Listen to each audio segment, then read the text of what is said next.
Many greetings and happy Sunday. This is Reiko B. Blackheart, and you guys have stuck it out for another Sunday Detox. And today we're going to be talking about family stress, mainly family stress during the holidays from the perspective of, guess what, a millennial, as well as give you some tips of the trades on how to make family stress a little bit more bearable during the holiday seasons, especially for the older generation. I don't know if you know, but my parents were born in the 70s and they grew up in the 80s. So they're not really privy to a lot of the stuff going on, and they typically sweep a lot of things under the rug, and they're really about their traditions. But let's go ahead and talk about some of the holiday stress, and I'm going to give you guys a little backtrack. I'm actually from two different households. My mom and my dad separate when I was 7, and for a couple years with my mom, we had one tradition, and then with my dad, we had another tradition. So with my mom, our tradition was every single year we will sit here, decorate the tree either the day of Thanksgiving or the day after Thanksgiving, make a whole thing about it, and then the entire month of December playing Christmas music. I never knew how much I hated Christmas music until I got into retail and worked retail, but my mom kind of started me off with it. So typically I end up having like a lot of Christmas music almost every single night, and used to watch like slowly but surely these presents start showing up under the tree.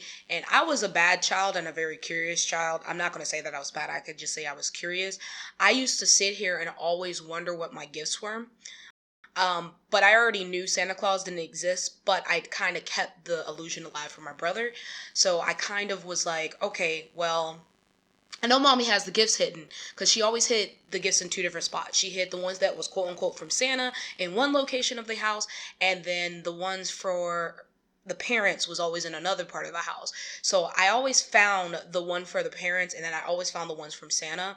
A little bit later, my mom had to get crafty and start hiding them in like crawl spaces in the attic and stuff above like the garage. And when we were on base, she used to hide them at other people's houses, because I used to figure out where they were, and I got so good at like unraveling them and then putting them exactly back the way they were that my mom never knew that I already knew what my gifts were. So I was like, hey, oh, surprise. I've gotten to the master of like pretending I was excited about a gift I already knew about. So that was one of the major things when it came down to that. Now, my mom always had us open up one gift the day before on Christmas Eve, and then she always had us opening up one during Christmas Day. Now, we didn't have any traditions where we got around a lot of major family or anything. That was not really my mom's thing. She was kind of like, this is enough, because she was in the military, so she was kind of used to not being around a lot of people and being around family and stuff. She's known most of that to her adult life as a military spouse, and then turned around and joined the military herself. So when she got out, she kind of made her own tradition, but she kind of stuck to her older traditions where we really didn't go see family. So my dad, on the other hand, that's a whole different ball field. My dad, despite being in the military, he is very about his family and having all his kids together and being a big socialite, which I don't get how we're both Pisces, but we're the polar opposites in some sense. Like, I like to socialize, but not to the extent that he likes to socialize. Like, he likes throwing parties and feeding people and, adopting multiple people.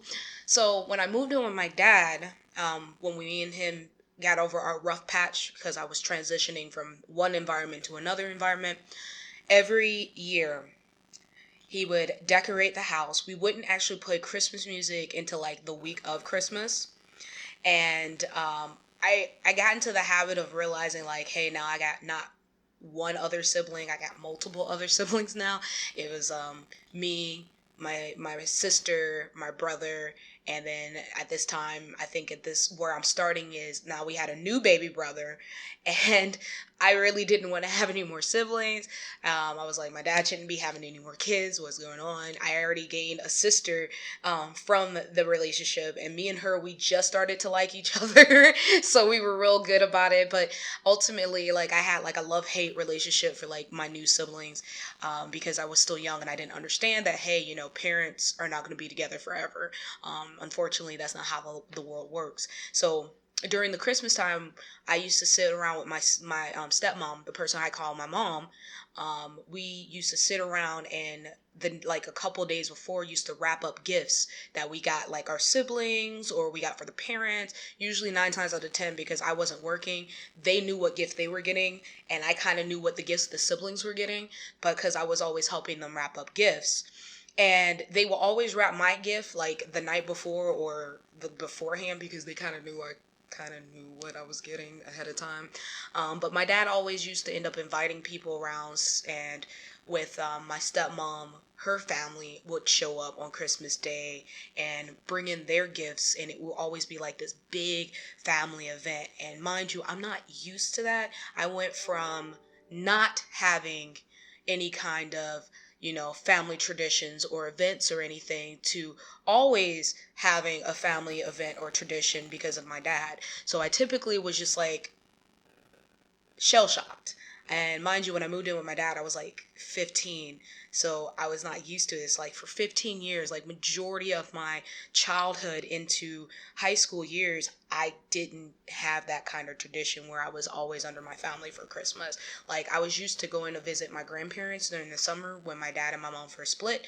But Christmas time, no, I really wasn't to that. But that's how my dad has always done things. He does that for the 4th of July, does it for New Year's. He likes going out. He likes doing it big, because his whole mentality is, this may be the last time you see these people. My dad is one of those people who curates our family reunions every year. He's big about his family, big about traditions. Even like in those old school, like if the whole neighborhood raised you, he knew everybody down the neighborhood, and when one of them passed, he has to be there. That's how my dad functioned. So going from not having a real big open tradition with everybody to just having that kind of environment is kind of a shell shock. So that's, for me, reason why to this day I still kind of have anxieties, because I'm not used to being around it. Like years later, or more than a decade later, I should be used to it. But I'm kind of conditioned to my old ways. I'm a little open to it now, where like I can socialize with my family, deal with them, but I need a break. I need to take a moment. I need a break. And I'm also kind of the black sheep of the family. Both me and my sister, we kind of are. I think to this day, my dad in his mind thinks that I kind of converted my stepsister into being the black sheep, but I honestly don't think I did anything to do with that. We just so happen to like the same things. She is not easily influenced. She influences herself. She is a master influencer because she can do it herself. She can influence other people, but she's not easily influenced. So for me to be the black sheep, I get a lot of hassle. And me now being 28, I honestly, it can't even be when I was 28. Like starting from 18, almost 19 to like now, so a little bit about 9 years, my mom, my biological mom, the one who helped in my creation, and then my stepmom and my dad have been like constantly at me like, when are you going to start your own family? When are you going to give us grandkids? Like they're so grandkid hungry at this point. I feel like the moment I give them the grandkid, that will be the best gift that they will ever have. So I have to deal with that trouble now. And then on top of everything else, they don't understand the stress that I have trying to make them happy. I don't have the best background. I was in a situation with my mother where I had to leave. So I'm constantly trying to get approval from a figure that I care about, which I've gotten out of, because now at this point I gotta get approval for myself. And so I used to felt like I was obligated to go to these family events to make my dad happy, and even if it made me uncomfortable and felt like I had to sit it out and be there in these events. And my dad just to this day just never understood why I had anxiety, even if it was family. I had to explain to him, I'm like, it may be family, yeah, I get it, but it's draining. I'm an extroverted introvert, and I have enough energy to deal with a little bit of stress before I physically get stressed and get sick and get tired. And I literally will sit here, socialize during the event, and then disappear in a corner and go to sleep. So dealing with that and battling with anxiety and then depression got to the point, because like for years I didn't know I had depression.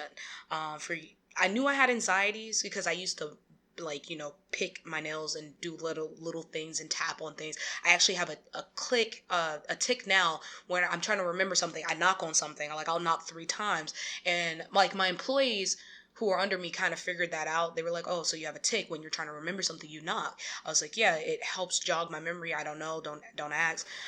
But explaining that to a generation who doesn't believe in depression or anxiety, it is a controversial subject every holiday season, and they don't understand that. They don't comprehend why are you like this. Like, they never had to deal with it, and they were just like, therapy is doctors, this, and anything involving fixing yourself. They have this firm belief of, you should pray about it, let it go, let it go.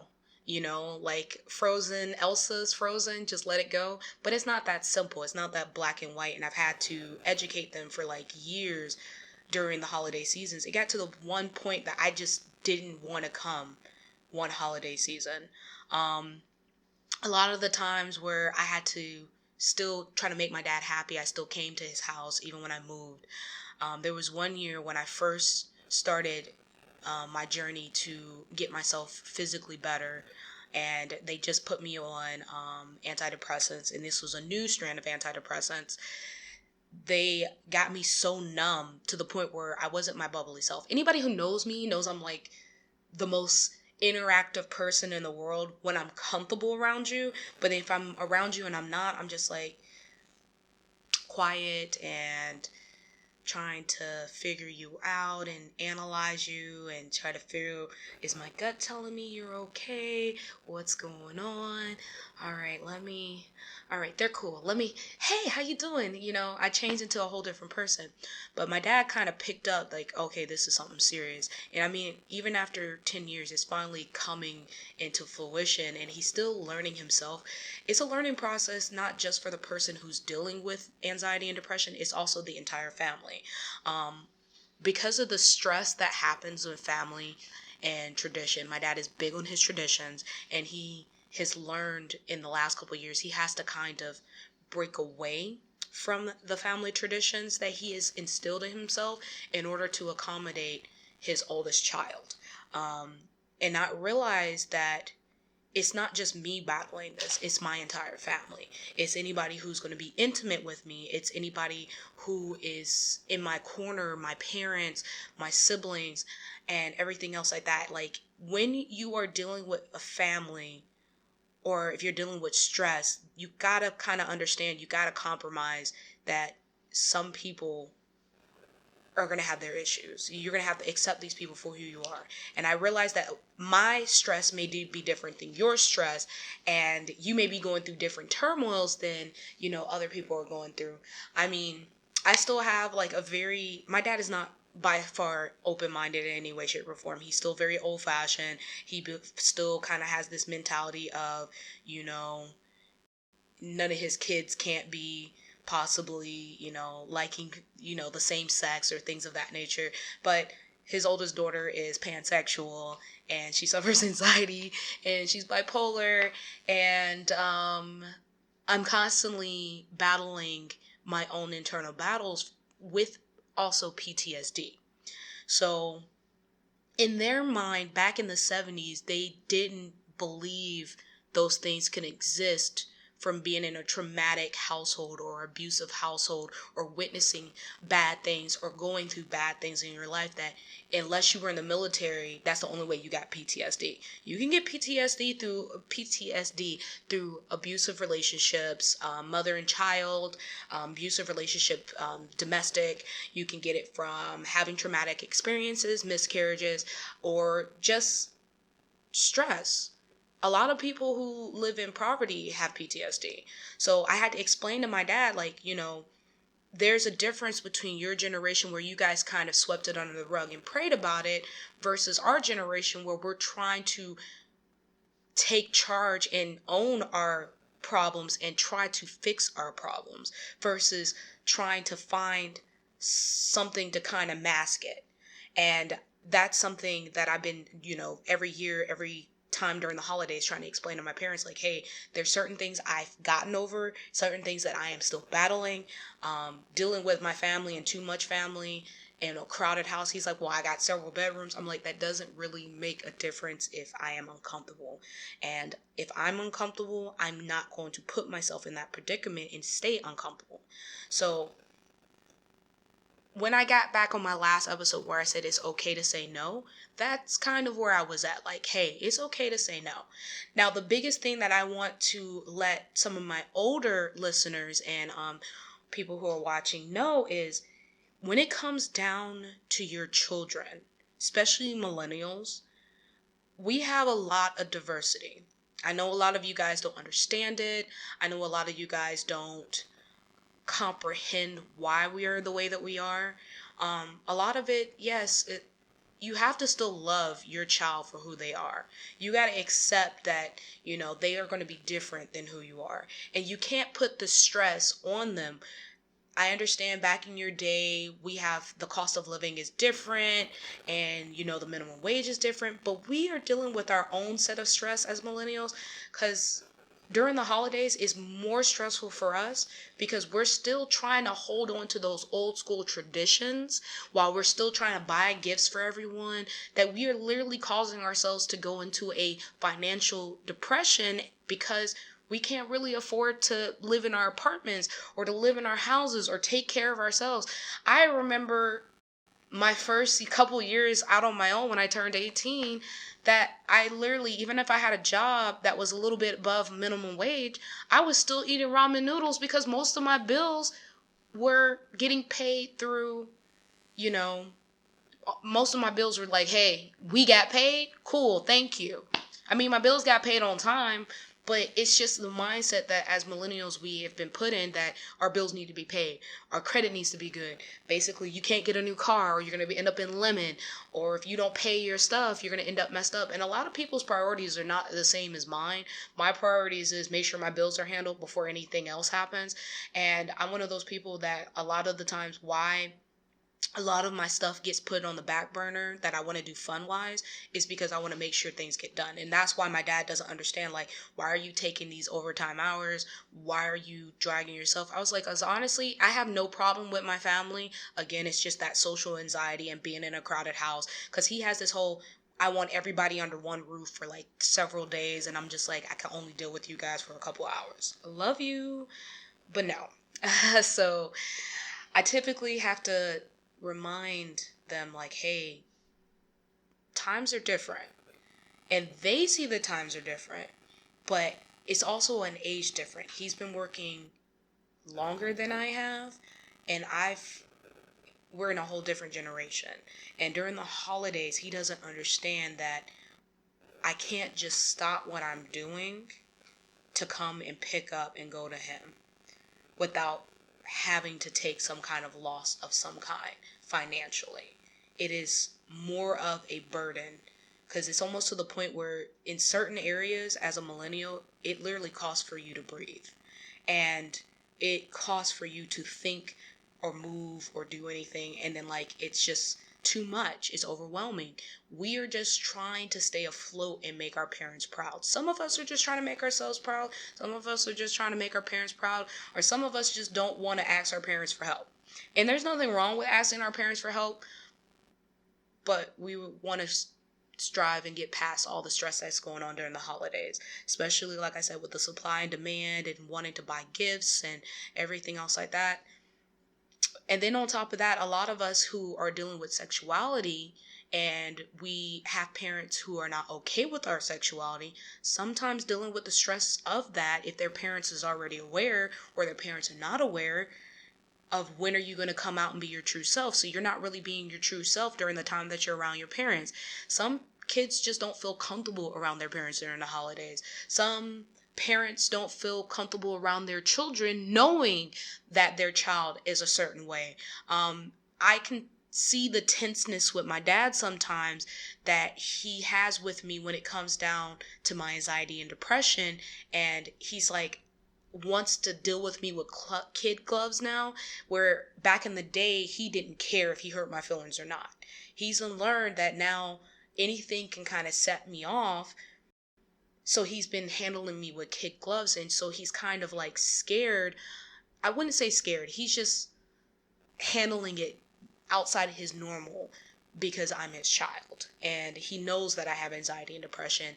And he knows that with my stress levels, it messes with my endometriosis and things of that nature. And he realized that now he can't really ask me about having grandkids anymore because endometriosis is a trigger point for me, and I think he probably knows about my past, but it's okay, because endometriosis basically means my fertility is slim to none, and I'm all right with that. I've got over the year, thought about it, and I was like, you know what, at some point I'm just gonna adopt. I'm gonna adopt when I'm 32. I'm very close, not close enough yet. So like I said, some parents typically are not comfortable around their children, or they're not comfortable around their children's significant others, or in rare cases, they don't like their grandkids. I've actually heard a story of one grandparent despising their grandchild because of their grandchild was dating somebody who was African American. So he basically got disowned from his family, and in a way, until the grandfather passed, he wasn't allowed to come to any family events because the grandfather was the one who was at every family event until his grandfather passed. So he wasn't allowed to come because not only did he decide to continue dating this girl that I am real close friends with, I know when they hear this podcast, they know I'm talking about them. He didn't care. They're both millennials. They didn't care about their grandparents' opinions, but they did not want to put her through the traumatic experience that she would have to go through at every family event, where they would basically smile in her face and talk shit behind her back. So they basically was like, we're not going to put you through that. We're going to make our own traditions. We're going to make our new traditions away from them. So when they finally did actually bring them around, because at this point now they have 2 kids. I'm very proud of them, very happy, beautiful, beautiful babies. When the grandfather finally passed and they were able to actually bring these grandchildren around to their grandmother, who had no problem with them, she just had to listen to what her husband was, because she grew up in that decade where that's basically all she knew was, I have to serve my husband. If my husband says it, I gotta go with it. Basically, this grandmother had never seen her great-grandchildren, and the grandparents never saw their grandchildren because he made it a point to stay away and not put his wife through the drama of any family event, because their family only got together during like the 4th of July and any major family event. Like every year they had a big family reunion in Georgia, and he would always leave Florida to go up, and I wouldn't see him for like a week. And then he'll come back like, yeah, so my family, this is what's going on. And he just stopped going. Like, I've still kept up with my friend, and I still communicate with his wife now because she's really cool. She now is being opened into the family, like brought into the family with open arms, because that one bad seed that basically trickled into the whole family is now like gone. Like the cancer has got cut out. No, I mean, rest his soul. I don't ever want to wish anything bad on anybody, regardless of how they think. You just gotta realize that with family traditions, there's going to be a lot of conflict, especially with families where it's the older generation versus the newer generation, how things were done back in my day versus what's going on in today's society. Especially a lot of those things start to surface during the holiday season, especially Christmas, and it gets very, very stressful, especially when your family is sitting here saying, why did my grandchildren don't have that many gifts under the Christmas tree? Why did I buy more gifts than you did? Not understanding or putting yourself in their shoes to see what's going on, or communicating with that person to find out what's going on. Even as a parent to a child, you have to understand where your child is standing and what they're going through. And if there's anything you can do within means, try to help them out. Sometimes those old traditional ways is stressful enough. Trying to uphold those old traditional ways is stressful enough. A lot of things that we can do as a society is possibly find a new tradition. And if there's something that you don't like about your child, or if there's something that you as a child don't like about your parents, right before the holidays, to make one parent happy, let's say in a weird universe, me and my dad had a problem, but me and my stepmom was cool and she really wanted me there, I would call a truce with my dad so I can make my stepmom happy. Or even in the case with my dad and my mom, they have the most messed up relationship in the world. But my dad calls a truce because they still have another child together. Like, there's me and then my other brother who is now 24, and he still communicates with my mom, and he's like, I'm never going to treat any of her kids bad, because my mom has two other younger ones who are around the age of my dad's youngest one. And he's like, if your brother comes, then he could bring his brothers, and, we're going to treat them like family. She can even come. Like, my dad, on numerous occasions, for me and my brother's sake, he is willing to pull a truce with my mom so they can have a big family, and me and my brother can be content. So like I said, during the holiday seasons, we just need to end up thinking about certain different things that we can do to make it a little bit easier. I understand people are going to be different. People are going to have different points of views. And it's about coming to an agreement. If one family member is like, hey, Christmas is at my house, whatever their rules are, just, come into their rules. Don't overstep any bounds. Instead of saying, well, you should have done this, this, and this, you can come up and say, how can I help? What do you need help with? Come into the kitchen. If they're in there cooking, what do you need me to help out with? Or even a couple days before. So I'm going to be at your house the day of Christmas. What do you want me to bring? You want me to bring some wine? You want me to bring some vodka? You want me to bring a pie? Try to remember that this isn't just about you and a conflict you may have with one member. It's also about the other people and the other energies there. Yes, as an empath, being around a lot of different energies is going to be very traumatic, or being a socialite, it's going to be very nourishing, but you have to adapt your energy for your surrounding and what you're going to be putting yourself through. To this day, I have a lot of issues with dealing with family and big events, but I've learned how to neutralize and how to balance it, where I go and interact with them for a while and they're fully aware, because I'll sit here and say, hey, if I disappear for a little while, I just need to recharge and then I'll be back. And my family knows this. Like, I'll go disappear into one of the other rooms that nobody's in and then come back and recharge. Or I start getting into this whole festive drink mode, which that is just the worst thing I could possibly do, because now both me and my dad are drinking each other under the table like we're maniacs. So that is just something you can do when it comes down to stress and how to deal with stress.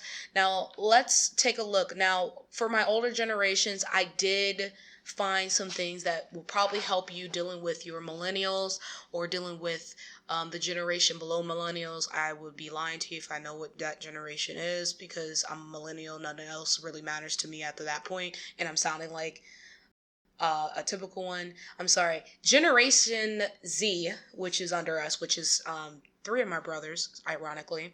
One of the things that I've learned from AARP, I'm one of those people, like I said in the last episode, I like to try to put myself in other people's shoes.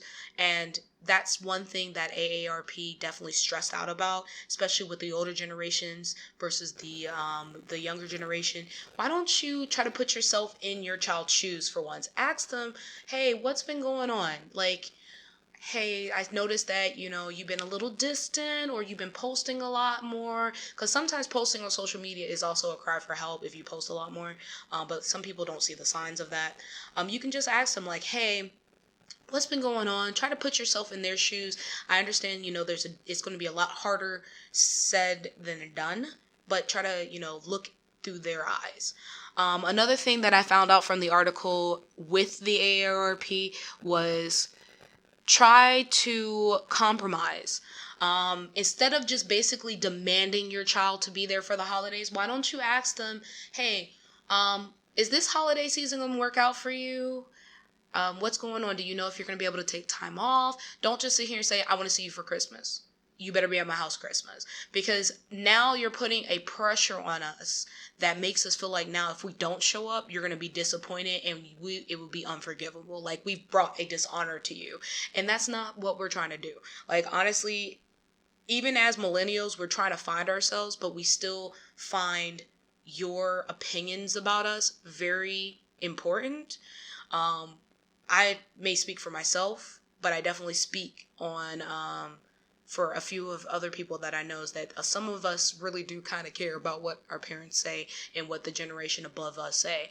We just, in a way, we want to make y'all proud, but within our own means and are finding our own ways. So when it comes down to that, you also want to go ahead and make new traditions. Sometimes older traditions don't work out for us. A lot of the older traditions is stuff that we don't get down with. Like my mom, oh, there it is, another tradition. My mom every year, never fails, would make me watch It's a Wonderful Life. And if I fell asleep on it, or if I tried to cut out because I got really crafty with it, where I used to go to the bathroom a lot,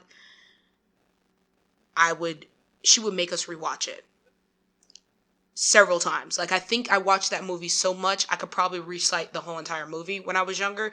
I have never picked up that movie again as an adult because I refuse. I will never it's a great movie. It's a great movie. I never want to say it's not a great movie. But the fact that me and my mom kind of desensitized me from the movie by making me watch it almost every day for a week, sometimes multiple times in a day if I fell asleep, I felt like that was torture. She was doing it on purpose because she felt like I didn't get the message. She would do that with that movie and Miracle on 34th Street. But I love Miracle on 34th Street. Just can't do It's a Wonderful Life. But that movie made me love a lot of older films. I definitely got to say that, but there was the negative to that. And of course, like when it comes down to that, it's fine making traditions. It's okay with the traditions you have. Why don't you revamp the traditions and make it a little bit more generation friendly? Like my dad has gotten into the habit of us trying to get like board games together. Well, more or less, I think my sister started that. I can't say really my dad did. My sister will randomly be like, yeah, let's play a board game together because most of his children are gamers. So he will sit here and be like, let's play a video game together, or let's play a board game together. Or my stepmom will be like, let's play a board game. So now that brings us closer together. And that's something we all can do that doesn't spark controversy or drama, and it doesn't cause any like triggering like conversations to start, because certain conversations can really get people in a different headspace. I know with certain family members, the moment they get drunk or things of that nature, and then they start asking me those imposing questions, when are you gonna have kids? And I'm just like, when are you going to stop smelling like alcohol and breathing down my face? But we're not going to talk about that. Be nice. Gotta always be nice. It's the holidays. Preserve your energy. And then sometimes it's also, the major thing is whatever has gone through the year with you and your child or you and your parent, because we're not going to always see eye to eye as child and millennials or Generation Z or the generation, the baby boomers and all of them. We're not going to see eye to eye. We're not. So we're going to have our differences, but we have to accept that everybody has their own opinion, and we're going to have to accept that we're all going to have our own way of doing things. So instead of getting upset and saying, well, back in my day, let that go, because guess what? We're not living in the past anymore. We're living in the present. You can't get mad at what happened a week ago, a year ago, 2 years ago, or even decades ago. You got to kind of let it go, because at the end of the day, these holiday traditions and these holiday moments are meant for you to bring yourselves together and spend time with your family and enjoy time with your family in these moments, because you never know, with everything going on in society, what good is it going to be if you're going to hold on to something in the past? So try to find something that's going to be more traditionally fun and salvageable and good to go through this family stress, because everybody's going to be in their own version of stress. They're going to be dealing with their own version of stress. The parents are going to be dealing with theirs. You're going to be dealing with yours. Try to compromise and come together. If you can't make it for Christmas or New Year's, try to find some time after the holidays to meet up with your parents. Just because it's the holidays does not mean you have to force yourself to be there exactly on Christmas Day. That in itself is a stressful thing, and your parents will understand, just like the child will understand, hey, my parents can't be able to do what they can for me. At least they're here, they're living, they're breathing, they have their health. So you just need to compromise and understand that it's just a holiday. You should embrace and enjoy every moment you get with your parents. It doesn't have to end up being one of those stressful things, especially if you live states away. The biggest thing is that you want to end up making sure that you understand that you may not be close to them at that moment. Tickets may be too expensive, or train tickets or traveling last minute may be too expensive, but it might be cheaper to go at the beginning of February. Just explain it to them. Say, hey, I want to spend time with you for Christmas. This is going to be a late Christmas gift if that's what you want to slap it as. February 1st, I'm giving you your Christmas gift. Don't stress yourself for the holidays, and don't sit here and cause yourself to distance yourself from your family because of stress. This is from one millennial to multiple millennials, as well as the generations from the 70s and the 80s. I do hope you guys protect your energy and know that, during the holidays and family stress, just work it out, talk it out. And if there's no way of talking to that person, they're lost. Be able to say no. So don't stress yourself out this holiday season.